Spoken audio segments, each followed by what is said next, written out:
किसको? कौस्तुभ को? हाँ, अप्रूव। तुम धीरे से फ़ोन यहाँ मोड़ देना। रोटेट योर डिवाइस लिखा है। जब बतिया लूँगा बच्चों से उसके बाद वापस फ़ोन ले लेना।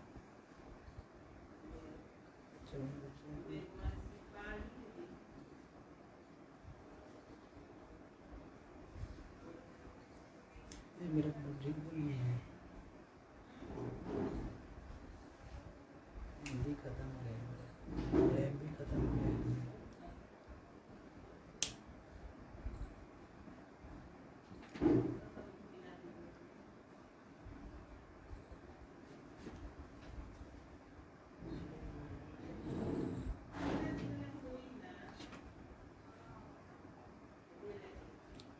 जी Gulistan ji, good evening. Good evening Divyansh जी।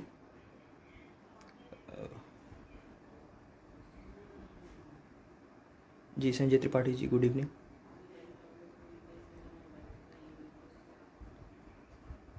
ऑडियो वीडियो क्वालिटी को लेकर के प्लीज़ आप लोग मुझे बता दीजिए।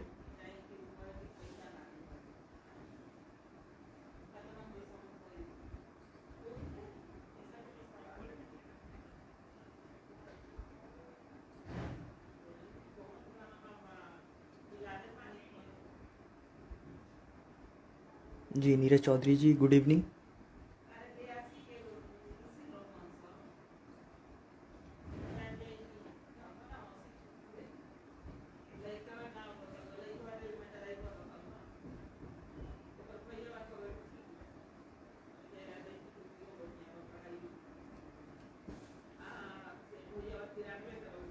जी जी गुलिस्तान जी, धन्यवाद। दिव्यांशी, हो सकता है आपके साइड से नेटवर्क का कोई इशू हो, क्योंकि अभी गुलिस्तान ने जो है कि बताया है कि ऑडियो वीडियो क्वालिटी जो है दोनों क्लियर है।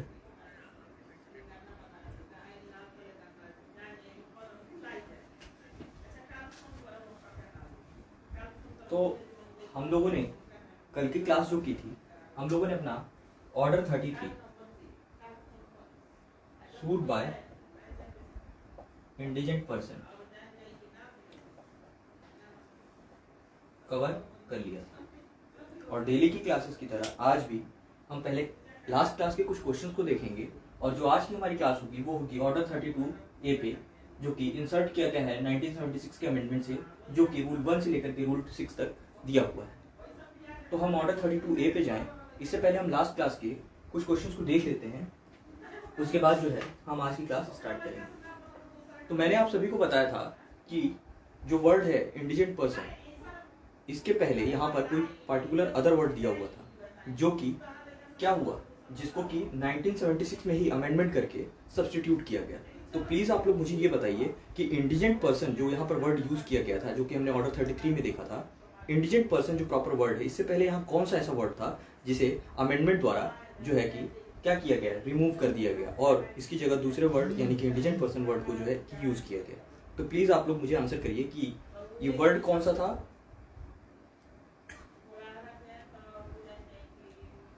आप लोग जब अपने ऑर्डर 33 के रूल 1 को देखेंगे तो वहाँ पे क्लियर कट दिया होगा, अगर जिस किसी को भी ना आ रहा हो वो बेयर की हेल्प ले सकता है, और वहाँ पर दिया हुआ है।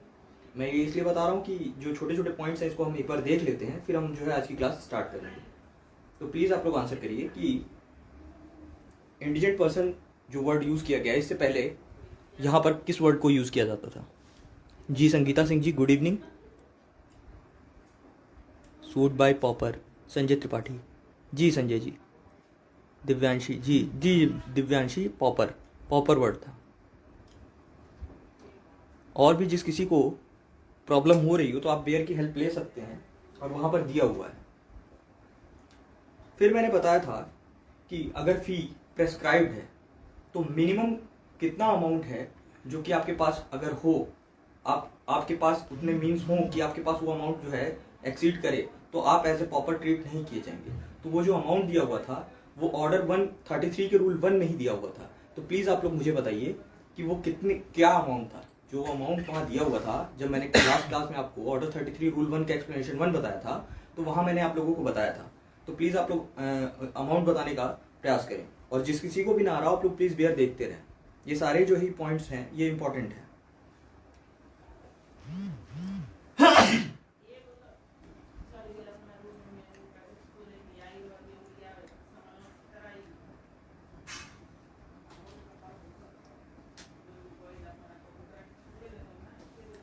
जी जी जी गुंजन मेहरा जी गुड इवनिंग। संजय त्रिपाठी जी 1000 सही है आंसर आपका। दिव्यांशी वर्मा 1000 जी। Sunita ji good evening. गुलिस्तान परवीन 1000।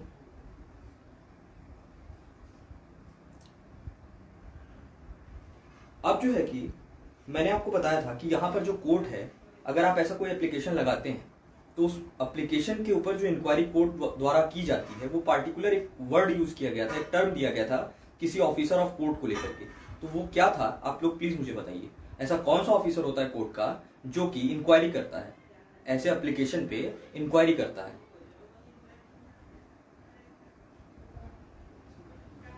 जी सुशांत राय जी गुड इवनिंग। तो मैंने आप लोगों को बताया था कि एक पार्टिकुलर ऑफिसर ऑफ कोर्ट होता है जो कि जो आप ये एप्लीकेशन लगाते हैं उस पर इंक्वायरी करता है और इसको लेकर के कोर्ट जो है उसे ऑर्डर करती है। तो प्लीज आप लोग आंसर करिए। CMO Swati Mishra ji CMO। गुंजन मिश्रा 1000 जी Gunjan. Heena Malik good evening. Good evening Heena ji. तो संजय त्रिपाठी जी का और स्वाति मिश्रा जी का आंसर बिल्कुल सही है। Chief ministerial officer of the court, जब हम देखते हैं ऑर्डर 33 के रूल 1A को तो वहां हमें ये मिलता है।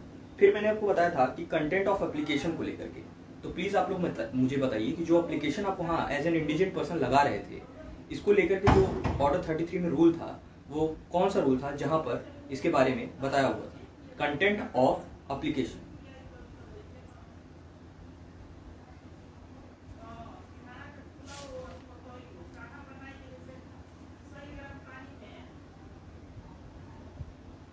जी गुंजन मिश्रा जी। जी Divyanshi chief ministerial officer rule 2।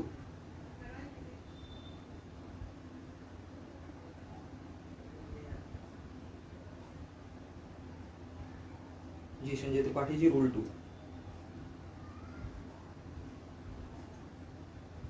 अब जो मेरा नेक्स्ट क्वेश्चन होगा आप लोगों से, हम लोगों ने देखा था रिजेक्शन ऑफ एप्लीकेशन और उसके बाद देखा था विथड्रॉल।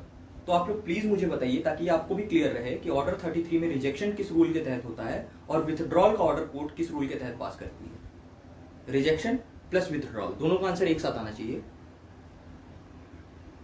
जी Gulistan rule 2। Gunjan ji rule 2। Swati Mishra rule 2। Correct है आपका आंसर। अब मेरा जो नेक्स्ट क्वेश्चन था आप सभी से कि हमने देखा था कि रिजेक्शन हो रहा था एप्लीकेशन का और विथड्रॉल का भी कोर्ट जो है ऑर्डर कर रही थी। तो रिजेक्शन का जो रिजेक्शन हो रहा था वो ऑर्डर 33 के किस रूल के तहत हो रहा था और जो विथड्रॉल का कोर्ट ऑर्डर कर रही थी वो ऑर्डर 33 के किस रूल के तहत जो है कि कर रही थी।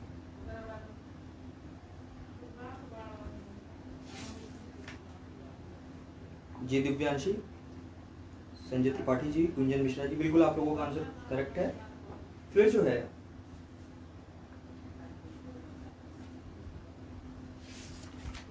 एक बहुत इंपॉर्टेंट रूल था, स्वाति मिश्रा 59 बिल्कुल।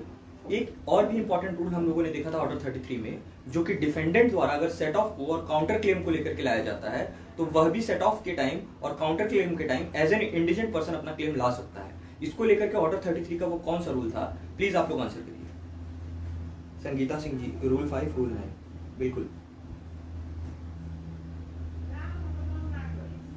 तो मैंने आप लोगों को बताया था कि जो डिफेंडेंट होता है, जो कि हम लोगों ने क्या देखा था कि जो डिफेंडेंट होता है वो ऑर्डर 8 रूल 6 के तहत सेट ऑफ और ऑर्डर 8 रूल 6A के तहत काउंटर क्लेम करता है। ये आप लोगों ने ऑर्डर 8 में देखा होगा।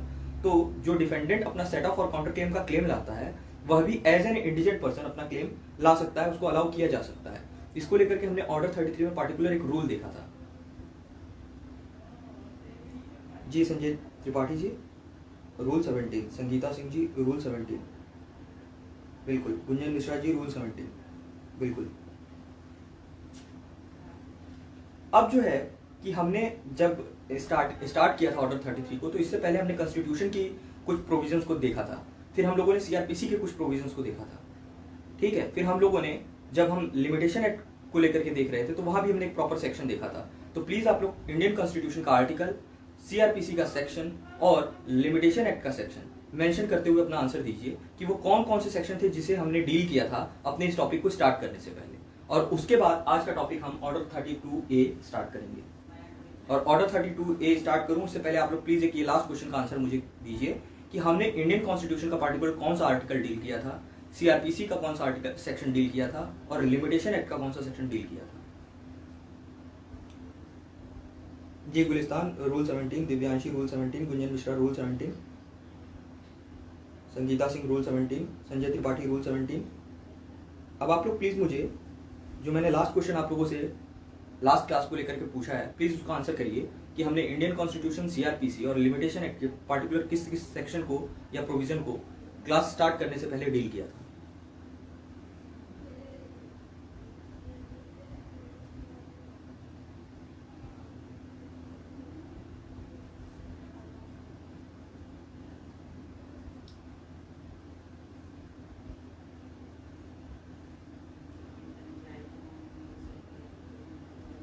जी संजय जी बिल्कुल, आर्टिकल 39A। गुलिस्तान जी रूल 17, दिव्यांशी रूल 17। आप लोग प्लीज मेरे लास्ट क्वेश्चन का आंसर करिए ताकि हम अब अपने नेक्स्ट टॉपिक पे चलें।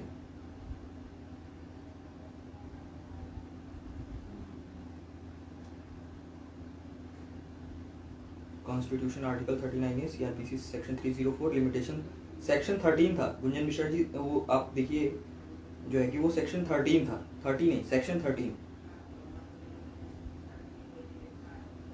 सुनीता कुंथल जी आर्टिकल 39 है। Sangeeta CrPC section 304, limitation act के सेक्शन 13 और कॉन्स्टिट्यूशन का आर्टिकल 39A।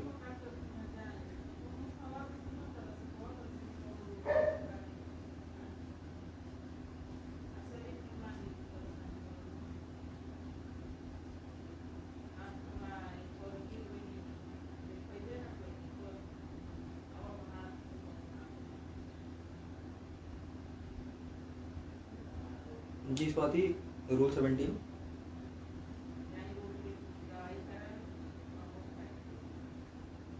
तो आई थिंक सबका क्लियर होगा अभी तक का जितने भी हमने क्वेश्चन किए। इससे मुझे ये लग रहा है कि जो भी डेली क्लासेस ले रहे हैं उनके जो हमने जो लास्ट क्लासेस उनको लेकर के जिस टॉपिक पे की थी, मुझे लगता है सबके सारे पॉइंट जो हैं क्लियर है। अब आइए, मैंने जैसे कि आपको स्टार्टिंग में ही बताया था कि आज का जो हमारा टॉपिक रहेगा वो ऑर्डर 32A पे रहेगा।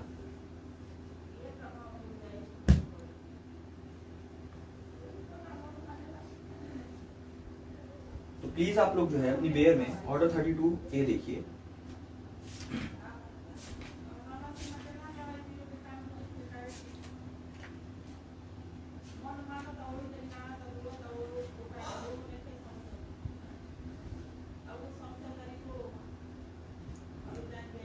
और देखिए ऑर्डर 32A पे जाने से पहले मैं आप सभी को बता दूं कि जिस किसी के पास भी हिंदू लॉ की बेयर हो तो आप लोग प्लीज हिंदू लॉ की बेयर का मैं यूज करूंगा इसको पढ़ाते समय। तो अगर जिस किसी के पास भी हिंदू लॉ की बेयर हो प्लीज सीपीसी की ऑर्डर 32A को पढ़ने से पहले अपनी बेयर को अपने साथ में ले लें। और भी साथ में अगर आप पॉसिबल हो पाए तो स्पेसिफिक रिलीफ एक्ट और साथ ही साथ हम इंडियन एविडेंस एक्ट के भी कुछ प्रोविजंस को इसके साथ देखेंगे। तो हम जब ऑर्डर 32A देखते हैं तो ऑर्डर 32A जो है वो डील करता है suit relating to matter concerning family.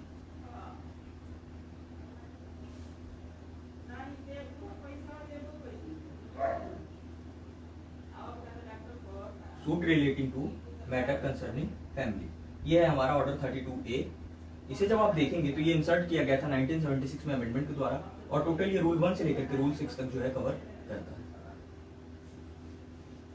और हमने पहले ही क्लियर कर रखा है कि अभी हम जो है कुछ ऐसे टॉपिक्स हैं जिनको देखेंगे जो कि सूट से रिलेटेड है, या तो वो सूट लाता होगा पर्सन या तो हम उसके अगेंस्ट सूट लाते होंगे। तो आज का जो हमारा टॉपिक रहेगा वो रहेगा suit relating to matter concerning family, ठीक है। और ये रहेगा हमारा आज का ऑर्डर 32A। तो मैं ऑर्डर 32A में कुछ भी पढ़ाने से पहले आप सभी से कहूंगा कि आप लोग ऑर्डर 32A के रूल 6A को देखिए। माफ कीजिएगा, रूल 6 को। अगर ये हम सबसे पहले देख लेंगे तो ये ज्यादा आसानी रहेगी इस टॉपिक को समझने में। तो ऑर्डर 32A रूल 6, और हम यहाँ से स्टार्ट करेंगे और उसके साथ अपने सारे रूल्स को जो है कवर करेंगे। तो मैं आइए आपको रीड करता चलता हूँ और समझाता चलता हूँ। तो देखिए, हम जो आज ऑर्डर पढ़ने वाले हैं वो है suit relating to matter concerning families, जो कि फैमिली मैटर्स होते हैं जिसको लेकर के कोई भी सिविल वाद आता है उससे रिलेटेड यहाँ पर प्रोसीजर प्रोवाइडेड है। अगर आप प्रोसीजरल पार्ट में सीपीसी के ऑर्डर 32A को देखेंगे तो यहाँ पर वही प्रोसीजरल पार्ट बताया हुआ है। अब आइए आज हम इस प्रोसीजर को समझें कि यहाँ पर सिविल वाद में किस प्रोसीजर को जो है कि फॉलो किया जाएगा, और इसको समझें इससे पहले हमें ऑर्डर 32A के रूल 6 को समझ लेना चाहिए, क्योंकि ऑर्डर 32A को शुरू करने से पहले हमें यह पता होना चाहिए कि फैमिली, आखिर इस ऑर्डर के तहत फैमिली की मीनिंग क्या है। और आप जब देखेंगे कि ऑर्डर 32A के रूल 6 को, तो वहां पर पार्टिकुलर फैमिली की डेफिनेशन ही दी हुई है। अब आइए मैं स्टार्ट करता हूं ऑर्डर 32 के रूल 6 को। तो यहां पर फैमिली की मीनिंग में कहता है कि for the purpose of this order each of the following shall be treated as constituting a family. और एक एक करके देखते हैं कि आखिर यहां पर क्या बताया है कि कौन कौन मिल करके जो है फैमिली कंस्टिट्यूट करेंगे। तो जब आप इसके ए को देखेंगे तो वो कहता है a man and his wife living together, यानी कि हस्बैंड प्लस वाइफ, यह भी फैमिली होंगी। ठीक है, अगर वह एक साथ रह रहे हैं। अगर सेपरेट होकर के रह रहे हैं, जैसे कि मान लीजिए कि जुडिशियल सेपरेशन की डिग्री पास हो गई, ठीक है, या कोई एक इन दोनों में से दूसरे को छोड़ करके अलग निवास कर रहा है, तो यह जो है कि इस ऑर्डर के तहत फैमिली की डेफिनेशन में नहीं आएंगे। दूसरा कहता है any child or children being issues of their और ऑफ सच मैन और सच वाइफ, और अगर इनके चिल्ड्रन हैं तो वह भी। फिर कहता है any child or children being maintained bye such man और वाइफ, और अगर कोई चिल्ड्रन इनके द्वारा मेंटेन किया जाता है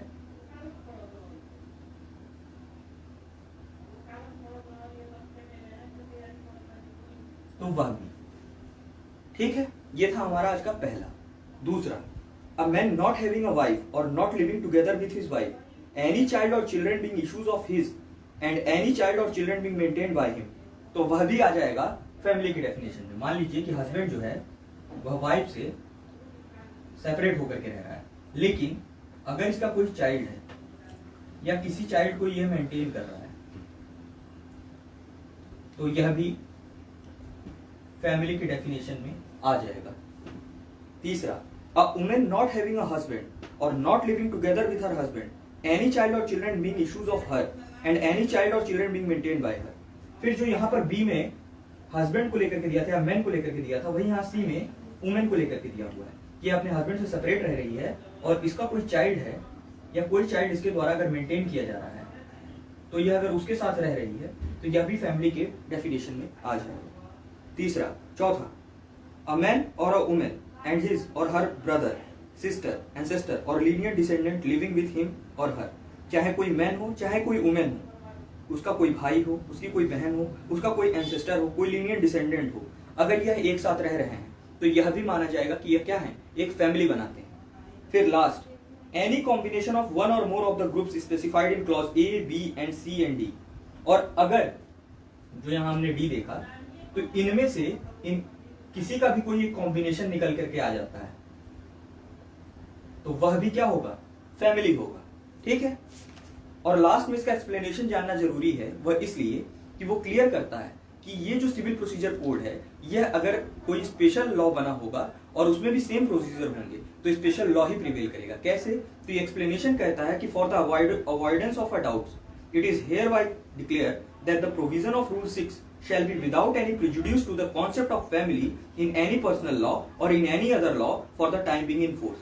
इसके कहने का मतलब यह है कि डाउट को क्लियर करने के लिए यहाँ पर ये डिक्लेयर कर दिया जा रहा है कि जो भी रूल 6 में प्रोविजन दिया हुआ है वह अफेक्ट नहीं करेगा कॉन्सेप्ट ऑफ फैमिली को लेकर के, कि अगर कोई पर्सनल लॉ है, जैसे कि मान लीजिए हमारा हिंदू मैरिज एक्ट है या हमारा हिंदू सक्सेशन एक्ट है, वहां अगर पार्टिकुलरली फैमिली का मतलब कुछ और ही बताया हुआ है, इससे हट करके बताया गया है, तो ये जो यहाँ पर आपने डेफिनेशन देखा, ये सारी चीजें उसको अफेक्ट नहीं करेंगी। ठीक है, तो ये था हमारा ऑर्डर 32A का रूल 6, और ये रूल 6 क्या डिफाइन कर रहा था, ये बता रहा था कि मीनिंग क्या होगा फैमिली का। ठीक है,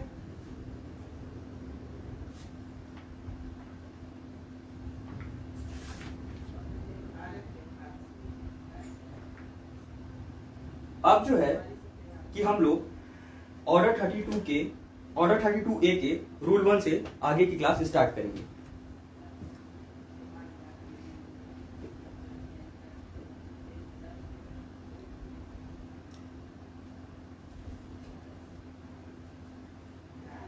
तो आइए हम लोग देखते हैं ऑर्डर 32A के रूल 1 को।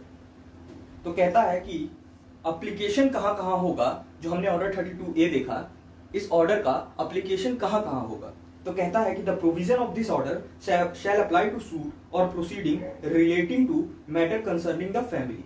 ठीक है। अब दूसरा रूल ऑर्डर 32A के रूल 1 का सब रूल 2 जब हम देखते हैं तो ये कहता है कि in particular and without affecting to the generality of the provision of sub rule 1 the provision of this order shall apply to the following suit of proceeding concerning the family. अब हमें यहाँ पर एक प्रॉपर लिस्ट मिलेगी और इसी list को हम समझ लेंगे तो ये क्लियर हो जाएगा कि जो यहाँ पर हम पढ़ रहे हैं ऑर्डर 32A, जिसको कि इंसर्ट किया गया है 1976 के अमेंडमेंट से, यहाँ पर जो हमें बताया गया है कि suit related to matter concerning family, तो ये कौन से सब्जेक्ट मैटर होंगे जिन पर इस प्रकार का कोई बात आएगा और जिस पर यह प्रोसीजरल पार्ट अप्लाई होगा। तो यही दिया हुआ है हमारे ऑर्डर 32A के रूल 1 के सब रूल 2 में। तो आइए हम उसे देखते हैं, उस लिस्ट को देखते हैं और उसे समझने का प्रयास करते हैं। पहला कहता है अ सूट और प्रोसीडिंग।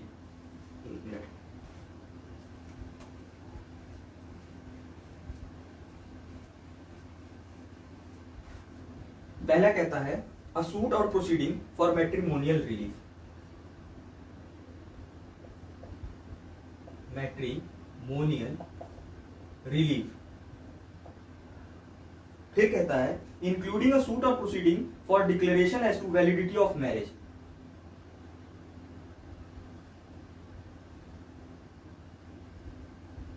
मैरिज। फिर कहता है और as to matrimonial status of any person. Matrimonial status of any person. अब इसके साथ अगर आप चाहें तो आप इंडियन एविडेंस एक्ट के सेक्शन 41 को समझ सकते हैं। और वहां पर क्या कहता है, जब आप इंडियन एविडेंस एक्ट के सेक्शन 41 को देखेंगे तो कहता है कि अगर कोई फाइनल जजमेंट आ जाता है, पार्टिकुलर 4 चीजें दी गई हैं PAMI, PAMI, probate, admiralty, matrimonial और इंसॉल्वेंसी। तो ये जो मैट्रिमोनियल, किसी मैट्रिमोनियल सूट में अगर कोई फाइनल जजमेंट आ जाता है तो वह क्या हो जाता है, आगे की कार्रवाइयों के लिए ये कंक्लूसिव हो जाता है।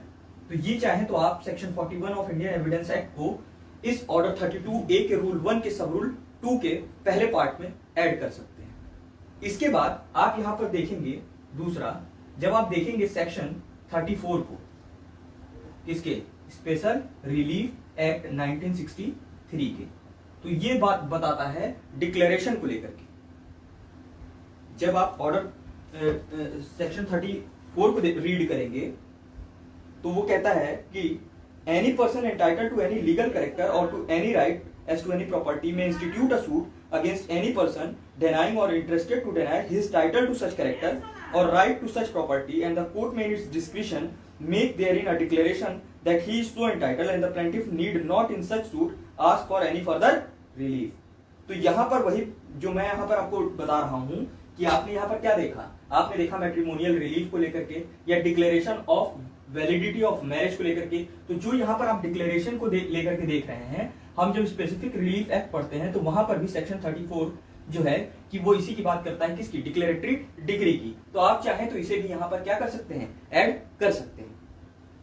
अब जो है कि इसके बाद का जो हमारा नेक्स्ट पार्ट है वो कहता है कि अ सूट और proceeding for declaration as to legitimacy of any person. तो ये था हमारा पहला। दूसरा क्या है, लेजिटिमेसी को लेकर के, लेजिटिमेसी ऑफ एनी पर्सन। अब इसके साथ आप चाहें तो आप देख सकते हैं हिंदू मैरिज एक्ट 1955 के सेक्शन 16 को। और जब आप हिंदू मैरिज एक्ट के सेक्शन 1955 के सेक्शन 16 को देखेंगे तो वहां पर साफ साफ क्लियर किया हुआ है कि बच्चा चाहे वॉइड मैरिज से हो चाहे वैलिड मैरिज से हो, वह हिंदू मैरिज एक्ट के प्रावधान के तहत होगा लेजिटिमेट ही। हालांकि वहां पर एक रेस्ट्रिक्शन लगाया हुआ है कि जो इलेजिटिमेट चाइल्ड सेक्शन 16 के तहत सेक्शन 16 की वजह से क्या हो जा रहा है, लेजिटिमेट हो जा रहा है, उसको अपने एंसेस्टर की प्रॉपर्टी में सक्सेशन का राइट नहीं होगा। वो केवल अपने फादर एंड मदर की ही प्रॉपर्टी में हिस्सेदारी ऑब्टेन कर सकता है। लेकिन आप चाहें तो हिंदू मैरिज एक्ट के 1955 के सेक्शन 16 को भी यहां रीड कर सकते हैं। साथ ही साथ जब आप इंडियन एविडेंस एक्ट देखेंगे, इंडियन एविडेंस एक्ट के जब आप सेक्शन 112 को देखेंगे तो वहां पर भी इस प्रकार का एक प्रावधान दिया हुआ है और जहां पर 280 दिनों की बात की हुई है। तो आप ये सारे पॉइंट छोटे छोटे ऐड करते चलिए, ये प्रीलिम्स के लिए अच्छा रहेगा। हालांकि ऑर्डर 32A भी मेंस पॉइंट ऑफ व्यू से इतना इंपॉर्टेंट मुझे नहीं लगता, लेकिन ये सारे पॉइंट्स जो हैं अगर आप को रिलेट करके देखेंगे तो ये आपके लिए हेल्पफुल रहेगा। ठीक है, अब इसके बाद आता है अ सूट और proceeding in relation to guardianship of the person और कस्टडी ऑफ एनी माइनर और other member of the family under disability. तो तीसरा क्या कहता है? Suit relating to guardianship. अब सूट रिलेटिंग टू गार्जियनशिप को हम कहां से ऐड कर सकते हैं? तो आप सभी ने पढ़ा होगा Hindu minority and guardianship act 1956, और वहां पर आपको प्रॉपर दिया हुआ है कि नेचुरल गार्जियन कौन होगा, टेस्टामेंट्री गार्जियन कौन होगा। तो आप यहां पर चाहें तो Hindu minority and guardianship act 1956 भी ऐड कर सकते हैं। दूसरा कहता है the custody of any minor और other member of the family. अब कस्टडी को लेकर के क्या है? तो जब आप हिंदू मैरिज एक्ट 1955 के सेक्शन 26 को देखेंगे तो वहां पर भी कस्टडी ऑफ चिल्ड्रन की बात किया हुआ है। और इसी के साथ अगर आप जोड़ दें Hindu minority and guardianship act के सेक्शन 6 को, तो वहां पर क्लियर किया हुआ है कि अगर 5 साल से कम आयु का कोई शिशु है तो भले ही उसका नेचुरल गार्जियन अगर वो लेजिटिमेट है तो भले ही उसका पहला गार्जियन जो है नेचुरल फादर क्यों ना हो, लेकिन उसकी कस्टडी जो है वह मदर को दे दी जाएगी।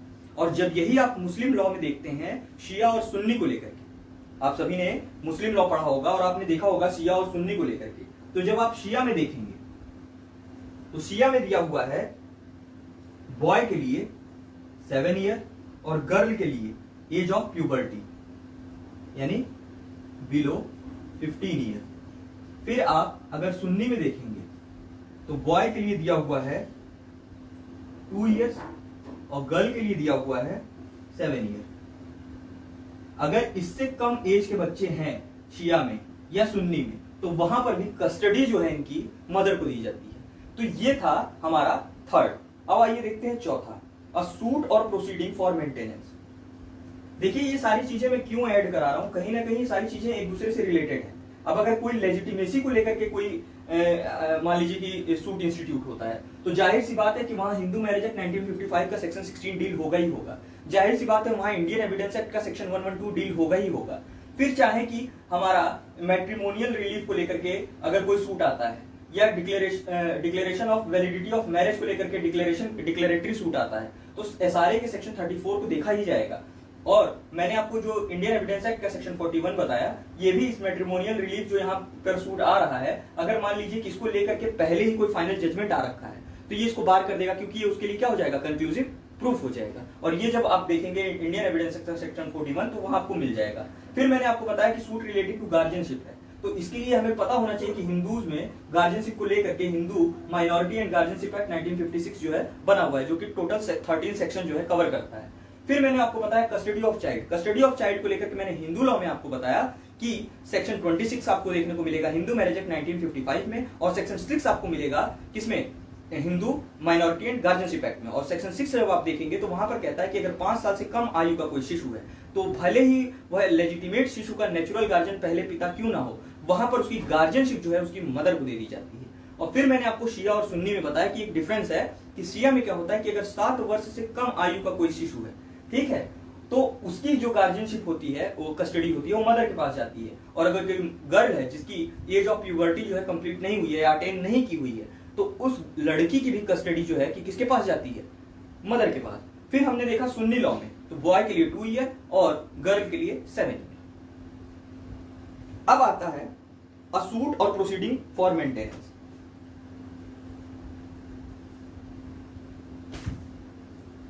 अब जो है अगर आप हिंदू मैरिज एक्ट 1955 देखें तो वहां पे आपको देखने को मिलेगा section 24 pendente lite and section 25 permanent alimony.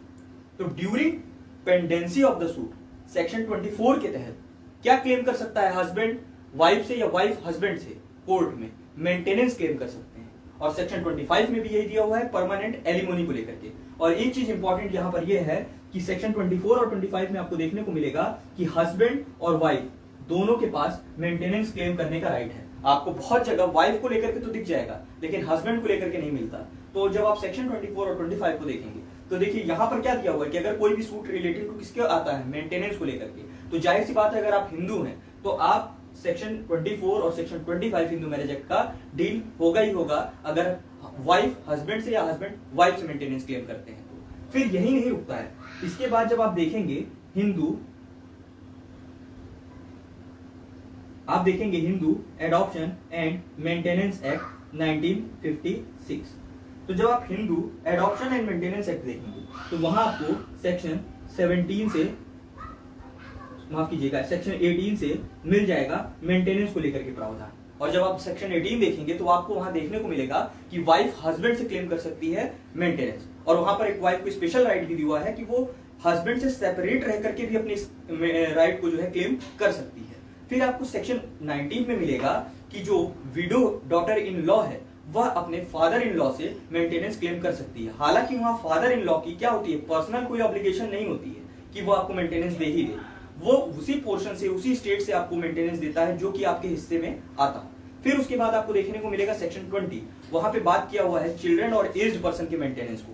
फिर आपको देखने को मिलेगा सेक्शन 21 जो कि बताता है कि डिपेंडेंट कौन होंगे, और सेक्शन 22 बताता है कि डिपेंडेंट भी मेंटेनेंस क्लेम कर सकते हैं। तो यह था हमारा हिंदू मैरिज एक्ट। फिर उसके बाद देखा हमने क्या, Hindu adoption and maintenance act, और इसके साथ साथ आप लोगों ने सीआरपीसी देखा होगा। तो जब आप सीआरपीसी 1973 पढ़ते हैं तो वहां पर आपको मिलेगा सेक्शन 1252 टू सेक्शन 128, और ये जो है कि हिंदू और मुस्लिम दोनों पे ही अप्लाई होता है, क्योंकि सुप्रीम कोर्ट ने अपने जजमेंट में कहा है कि इसके प्रावधान जो है वो सेक्युलर इन नेचर है। तो आप चाहें तो यह तीनों पॉइंट भी इसके साथ ऐड कर सकते हैं, और ये सारे पॉइंट ऐड करते चलिए आप लोग, क्योंकि नेक्स्ट टाइम जब आप पढ़ रहे होंगे अगर ये सारे पॉइंट पहले से ही मेंशन होंगे तो आपको समझने में आसानी होगी।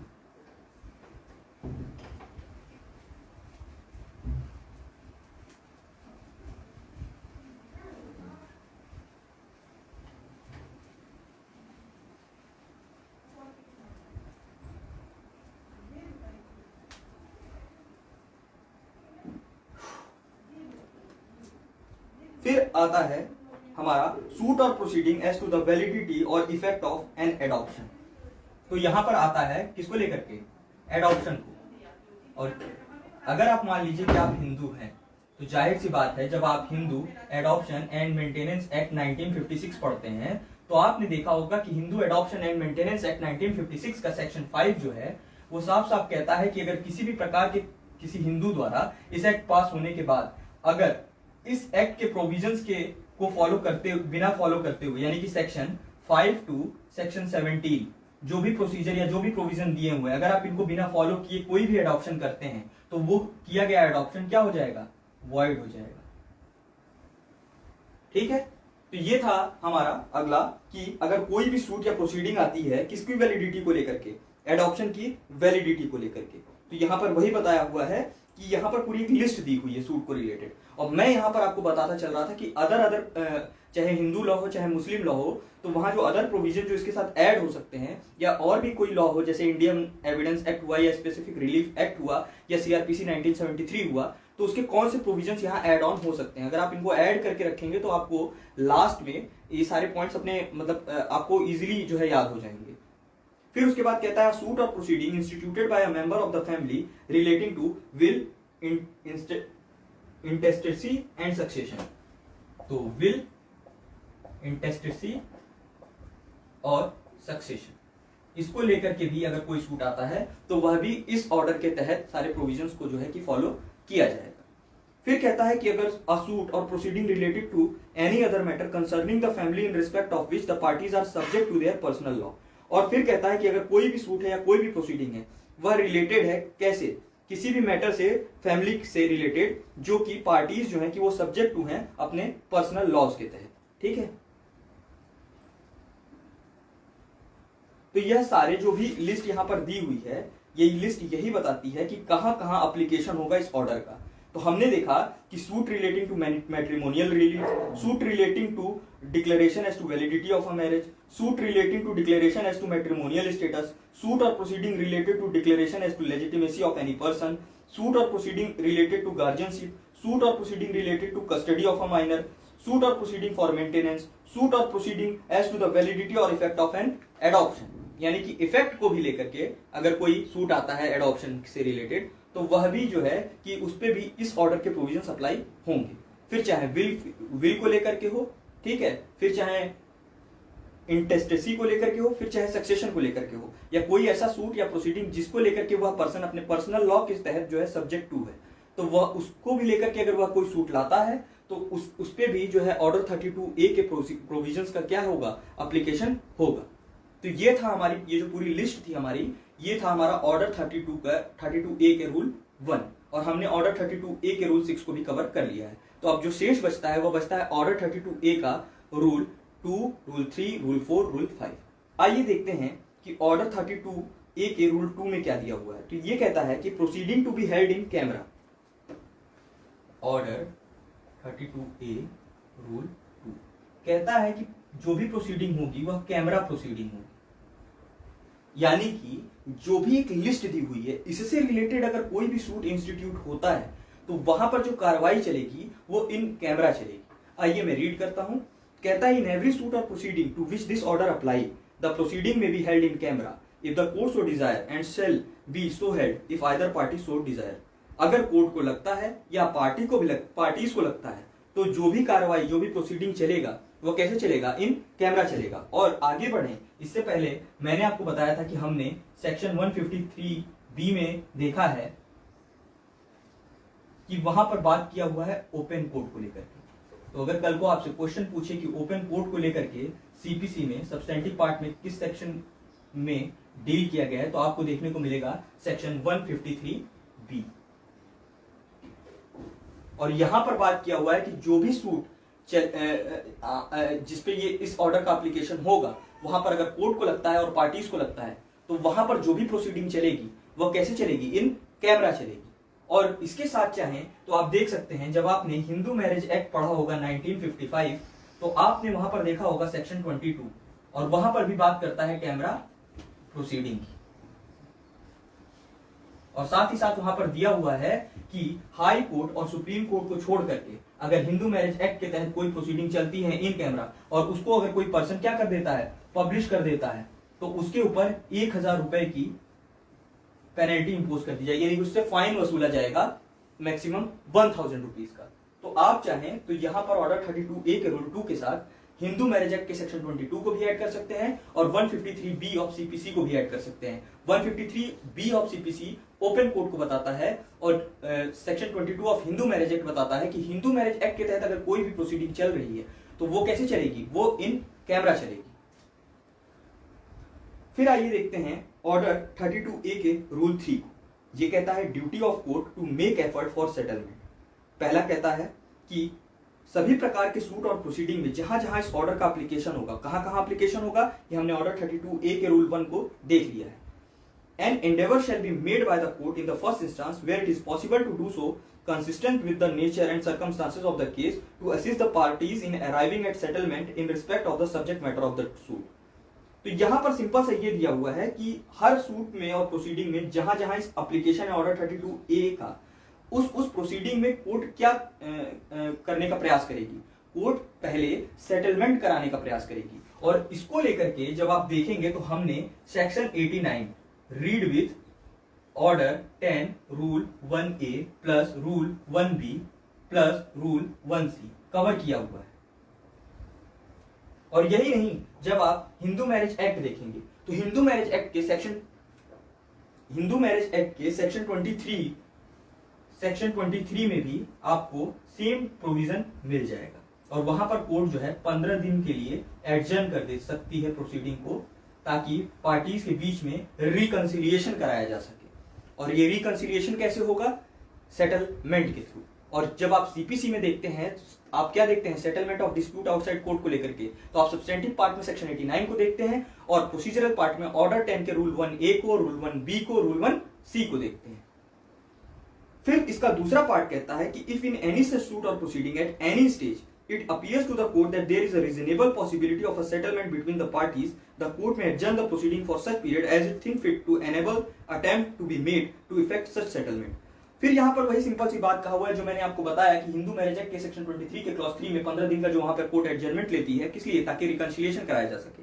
तो यहाँ पर भी सिंपल वही बात कहा है कि अगर कोर्ट को ऐसा लगता है तो वो अपने प्रोसीडिंग को क्या कर सकती है? एडजर्न कर सकती है। अगर उसको ऐसा लगता है कि पार्टीज के बीच में क्या कराया जा सकता है? सेटलमेंट कराया जा सकता है।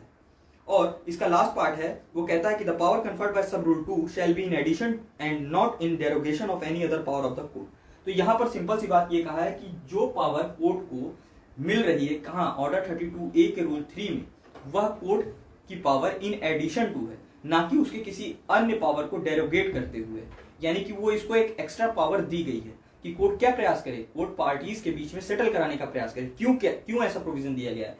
क्योंकि जाहिर सी बात है कि यहाँ पर हम जो भी सूट पढ़ रहे हैं उनके अगर हम नेचर को देखें तो वह सूट रिलेटेड है फैमिली से, और फैमिली में किसी भी फैमिली को टूटने से बचाने के लिए जाहिर सी बात है कि ऐसा प्रावधान किया गया होगा ताकि पार्टीज के बीच में आपस में मैटर क्या हो जाए? सेटल हो जाए। अब आइए देखते हैं ऑर्डर 32A के रूल 4 को, और यहां पर दिया हुआ है assistance of welfare expert.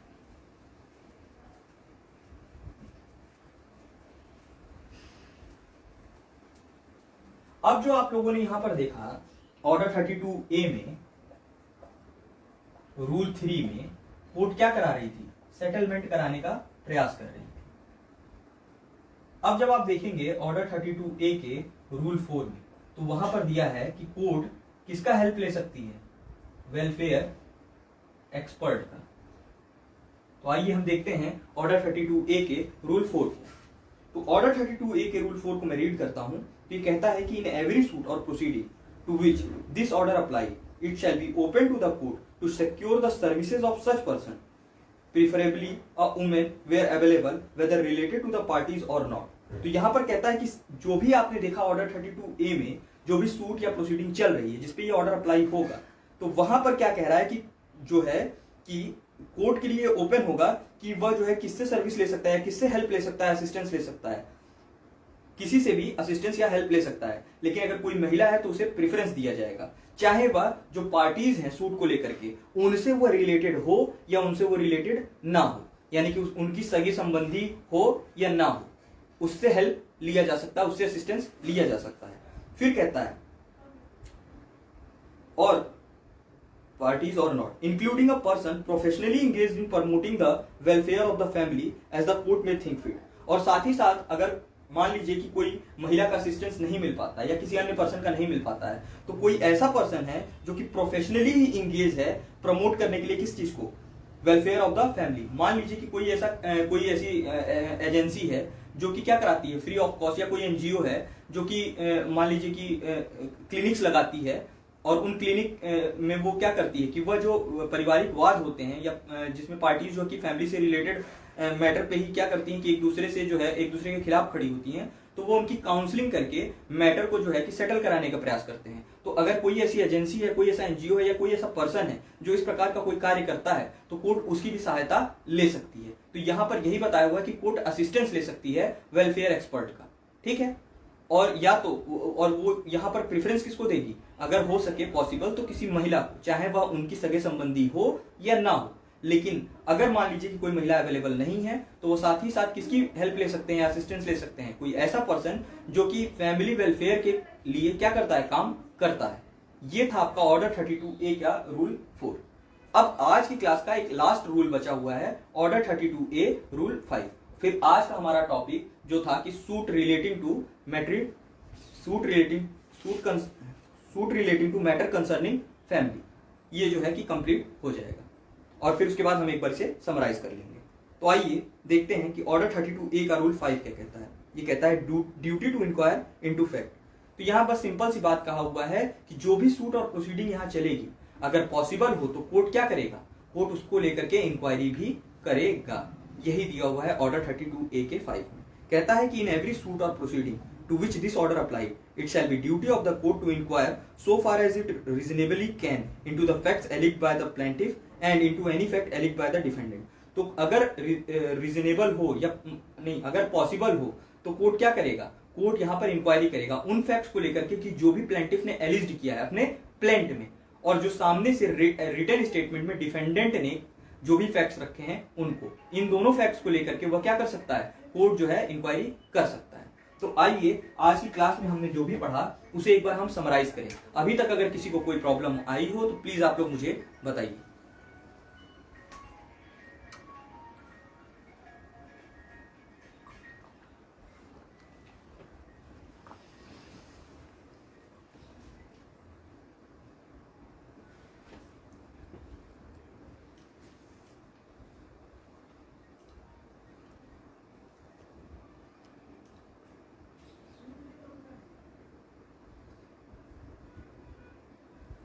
I think सबको सब कुछ क्लियर है।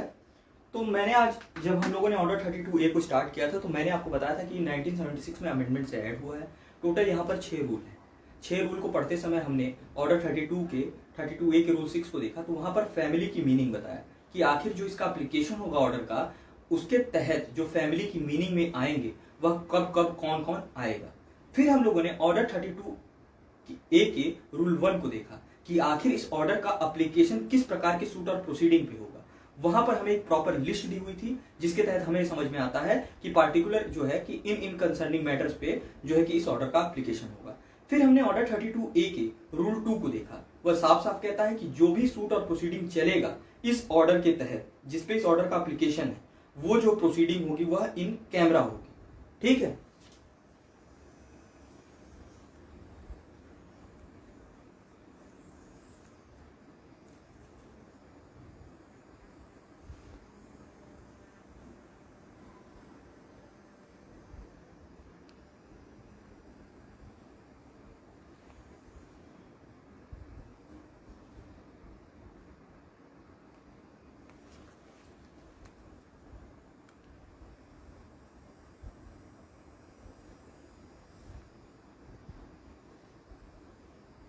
फिर उसके बाद हम लोगों ने यहाँ पर ऑर्डर 32A के रूल 2 को कंप्लीट किया। रूल 3 में देखा कि सेटलमेंट कराएगी कोर्ट। ऑर्डर 32A के रूल 4 में देखा कि वेलफेयर एक्सपर्ट की हेल्प ले सकती है कोर्ट।